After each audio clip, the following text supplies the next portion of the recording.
அடி பாவி, நான் இவ்வளவு நேரம் வில்லனை தாண்டி வில்லன் நினைச்சிட்டு இருந்தேன் அப்படின்னு ஹீரோவே கேட்கிற மாதிரி ஒரு சில படங்கள்ல வில்லன் தான் ஹீரோவுக்கு அதிகமா பிரச்சனை கொடுப்பாருன்னு பார்த்தா அவர் காப்பாத்தின ஹீரோயின் தான் வில்லனை விட ஹீரோவை அதிகமா டார்ச்சர் பண்ணிருப்பாங்க. அப்படிப்பட்ட ஒரு படத்தை பத்தி தான் நாம இந்த வீடியோல பார்க்க போறோம். அதுக்கு முன்னாடி நம்ம சேனலை சப்ஸ்கிரைப் பண்ணிட்டு இந்த வீடியோக்கு பார்ட் 2 வேணுமா வேணாமன்றதை மறக்காம கமெண்ட் பண்ணிருங்க. அது வேற யாரும் இல்ல, கில்லி படத்துல வர தனலட்சுமி கேரக்டர் தான். வில்லன் கிட்ட இருந்து காப்பாத்தி கூப்பிட்டு வந்தா மயங்கி விழுந்துட வேண்டியது. சரி, தண்ணி தெளிச்சாச்சும் எழுப்பலாம்னு பார்த்தா மயங்கினதே தண்ணியில தான்.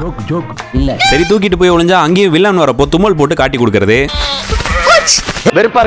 சரி, நான் அங்கேயும் ஃபைட் பண்ணி போலீஸ் கிட்ட இருந்து காப்பாத்தி கூட்டு போனா கார்பாய விலைக்கு நான் இங்க இருக்கேன்னு பாருங்கன்னு காட்டி கொடுக்க வேண்டியது. சரி, பரவாயில்லன்னு கூட்டு போய் வீட்டுல போய் மறைச்சு வச்சா விக்கல் போட்டு கொடுக்கறது.